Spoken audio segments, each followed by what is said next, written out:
हाँ जी, तो यार सारा हिसाब किताब पूछ के मैं इस जिम से बाहर आ गया हूँ। इंडिया से रसगुल्ले आए हैं तो उसको रसगुल्ले ऑफर कर रहे हो या फिर उसको पानी पूछ रहे हो। चैलेंजर चला रहा है, कोई चार्जर चला रहा है, कोई जीप रैंगलर लेके घूम रहा है। शेयर करना चाहता हूँ, थोड़ी सी कंट्रोवर्शियल हो सकती है, थोड़ी सी डिबेटेबल भी हो सकती है। Hey guys, this is Gursahib and welcome back to my channel. I hope you all are doing very well. तो यार 2018 में जब मैं as an international student Canada आया था तो मेरे माइंड में भी बहुत सारे क्वेश्चंस होते थे आप लोगों की तरह कि भी कनाडा आने के बाद एक पार्ट टाइम जॉब मिलेगी या नहीं मिलेगी, फीस उतरेगी, लोन उतरेगा या नहीं उतरेगा, अकोमोडेशन किस टाइप की मिलेगी, किसके साथ अपना रूम शेयर करना पड़ेगा, या फिर पढ़ाई कंप्लीट होने के बाद अपने ही फील्ड में एक वेल पेइंग जॉब मिल पाएगी या नहीं मिल पाएगी। तो ऐसे क्वेश्चंस यार बहुत ज़्यादा आते थे माइंड में। तो आज की इस वीडियो में मैं आप लोगों के साथ वो चीज़ें शेयर करूंगा जो कि कनाडा में मैंने अपनी पढ़ाई करते हुए 2 साल में बिल्कुल सही की थी, जिनकी वजह से मेरी स्टूडेंट लाइफ काफ़ी स्मूथ रही और पढ़ाई कंप्लीट करने के बाद मेरे को जॉब मिल पाई मेरे ही फील्ड में। ठीक है, और साथ के साथ मेरे घर के पास एक बढ़िया सा जिम है, वहाँ पे मेरे को रेट वगैरह पता करने जाना है क्योंकि सिस्टम थोड़ा सा ख़राब हो रखा है। काफ़ी जगहों से प्रेशर आ रहा है कि जिम जाओ, एक्सरसाइज करो, थोड़ी फिटनेस की तरफ ध्यान दो, तो वो भी पता करेंगे कि भी उनका महीने का क्या हिसाब किताब है। So without wasting any more time ये सारी चीज़ें करते हैं and let's get started with this video.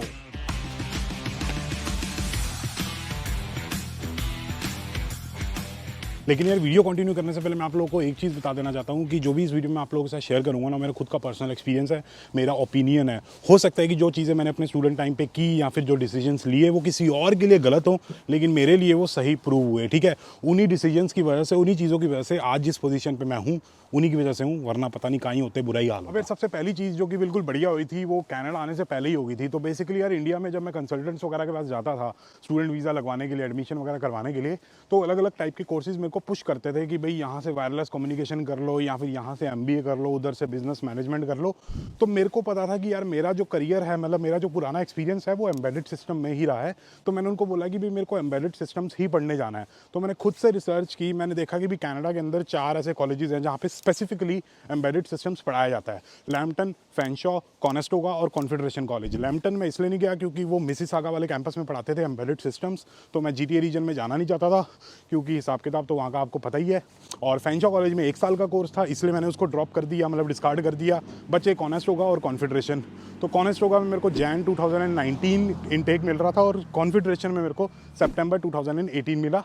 तो इसलिए मैं कॉन्फेडरेशन कॉलेज में पढ़ने चला गया और मेरा ये डिसीजन बहुत ही बढ़िया रहा क्योंकि एक छोटी सिटी थी, वहाँ पे एक्सपेंसेस कम थे 2018 में, और साथ के साथ जो पढ़ाई थी वो बहुत ही शानदार थी, मतलब बहुत ही अच्छे तरीके से प्रैक्टिकली मेरे को एम्बेडेड सिस्टम्स पढ़ाया गया। तो इसलिए मैं कहता हूँ कि यार किसी भी कंसल्टेंट की बातों में मत आओ कि ये कोर्स कर लो या फिर वो कोर्स कर लो, वो इसलिए बता रहा है क्योंकि उसको कमीशन मिलती है। अपना दिमाग इस्तेमाल करो, आप देखोगे भी आपको क्या पसंद है, और वो कोर्स करने के लिए कनाडा आओ तो डेफिनेटली आपको बढ़िया जॉब मिल जाएगी और सारा हिसाब किताब सेट रहेगा। अब अगली जो मैंने चीज़ सही की थी मेरे हिसाब से वो ये थी कि यार कनाडा आते ही मैंने अपनी पार्ट टाइम जॉब ढूंढना शुरू किया था। मतलब जैसे ही मैं थंडर पे पहुंच गया था, मैंने पहले दिन से ही अपनी पार्ट टाइम जॉब का सर्च शुरू कर दिया था। मैंने वेट नहीं किया कि भी अकोमोडेशन मिल जाए या फिर पढ़ाई शुरू हो जाए, पता देख लें कि भी असाइनमेंट कैसे करते हैं, अपना एग्जाम्स वगैरह कैसे होते हैं, उसके बाद पार्ट टाइम जॉब ढूंढेंगे। नहीं, बिल्कुल भी वेट नहीं किया।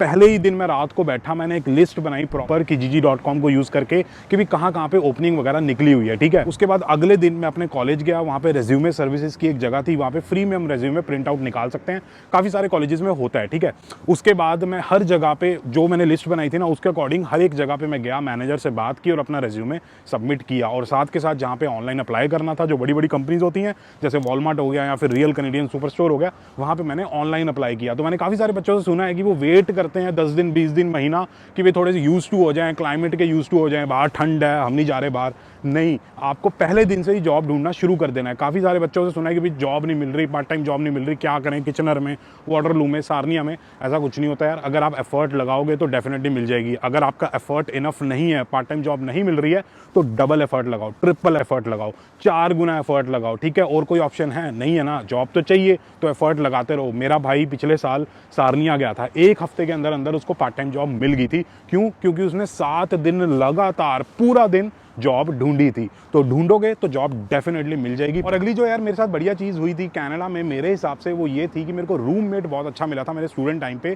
तो मिस्टर कबीर के साथ मैंने अपना रूम शेयर किया था, पुरानी वीडियोज़ में आप लोगों ने उसको देखा ही होगा। तो ऐसा नहीं है कि बाई चांस मिल गया था, मेरा लक अच्छा था।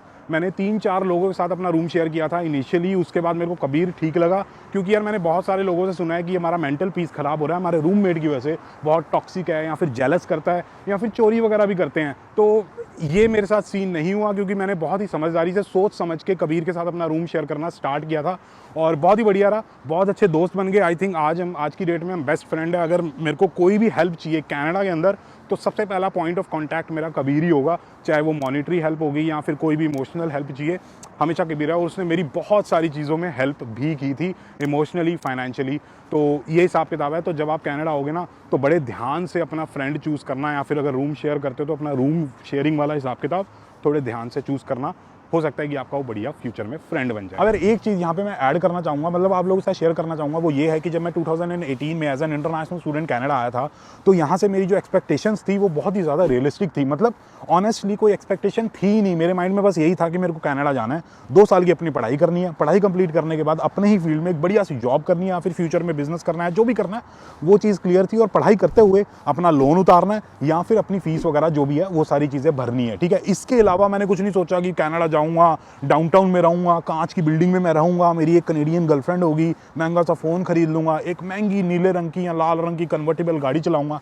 ये चीज़ें मेरे माइंड में बिल्कुल भी नहीं आई। ऑब्वियसली मैंने बॉलीवुड देखा था, बॉलीवुड में यही दिखाते हैं कि जो मेन लीड होता है, जो हीरो होता है, रणबीर कपूर हो गया, वो फॉरेन कंट्री जाता है, वहाँ पे कोई कनेडियन या फॉरेनर लड़की उसकी गर्लफ्रेंड बन जाती है, महंगी महंगी जगहों पे रह रहा होता है, महंगे महंगे रेस्टोरेंट जा रहा है, गाने गा रहे हैं। ये चीज़ें रियल नहीं होती है, ठीक है। तो ये चीज़ें मैंने एक्सपेक्ट नहीं की थी, बहुत सारे लोग करते हैं, इसलिए आप लोगों के साथ शेयर कर रहा हूँ। ऊपर से यूट्यूब पर हम देखते हैं कि भाई गाड़ियाँ हैं महंगी महंगी, कोई पता नहीं कौन सी चैलेंजर चला रहा है, कोई चार्जर चला रहा है, कोई जीप रैंगलर लेके घूम रहा है। ऑब्वियसली लोन लिया हुआ है। अगर स्टूडेंट टाइम पे कोई महंगी गाड़ी लेके घूम रहा है तो ऑब्वियसली लोन लिया हुआ है। ये गाड़ियाँ जो हैं वो 60,000, 70,000, 80,000 डॉलर की आती हैं, जो कि कैश पे खरीदना मेरे हिसाब से काफ़ी मुश्किल है, अनटिल आपका फैमिली बैकग्राउंड बहुत ही ज़्यादा स्ट्रॉन्ग है, ठीक है। तो ये हिसाब किताब है। तो जो एक्सपेक्टेशंस है ना कनाडा के साथ, वो रियलिस्टिक रख के आओ। अगर वो रख के आओगे ना, तो स्टूडेंट टाइम पे आपकी जो ज़रूरतें होंगी, जो नीड्स होंगी, वो बहुत कम होंगी। और वो कम होने की वजह से आपका जो फोकस है वो आपके पढ़ाई की तरफ ज़्यादा रहेगा, एक करियर बनाने की तरफ ज़्यादा रहेगा, ठीक है जी। तो ये चीज़ है। बाकी अब वहाँ निकलते हैं और बाकी बातें करते हैं।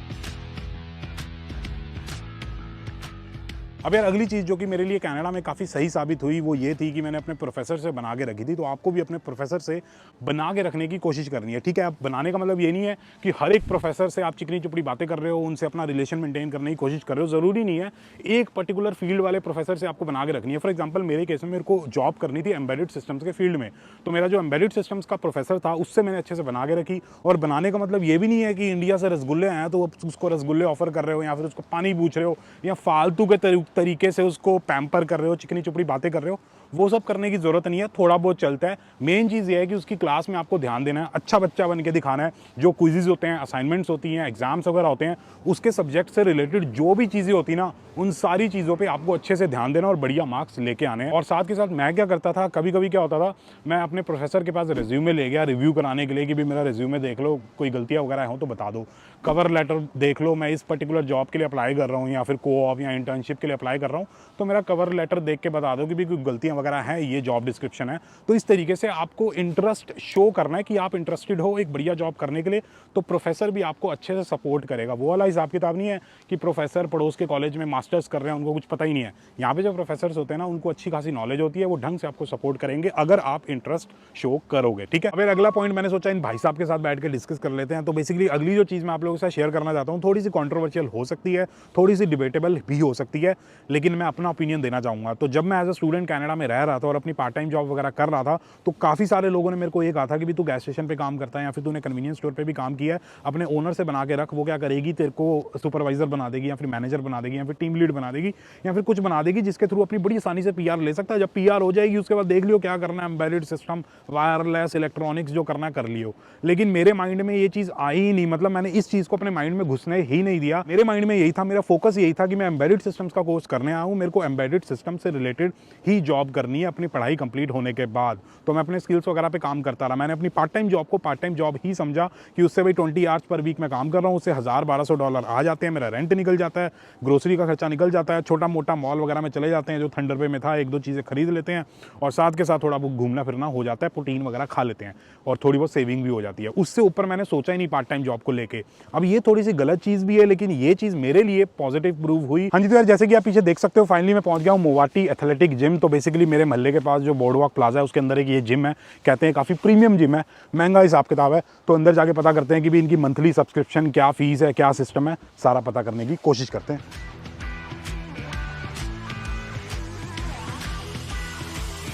हाँ जी, तो यार सारा हिसाब किताब पूछ के मैं इस जिम से बाहर आ गया हूँ। तो बेसिकली काफ़ी महंगा और प्रीमियम हिसाब किताब है। जो नॉर्मल जिम होते हैं जैसे कि फिट फॉर लेस हो गया या फिर एनी टाइम फिटनेस हो गया, वो थोड़े से सस्ते होते हैं। इसका तो काफ़ी महंगा सिस्टम है, ठीक है। तो बेसिकली क्या है कि एक तो एनरोलमेंट फ़ी है और एक फैसिलिटी फ़ी है। टोटल मिला के $130 आपको वन टाइम देने हैं पहली बार जब आप अपनी रजिस्ट्रेशन वगैरह कराओगे।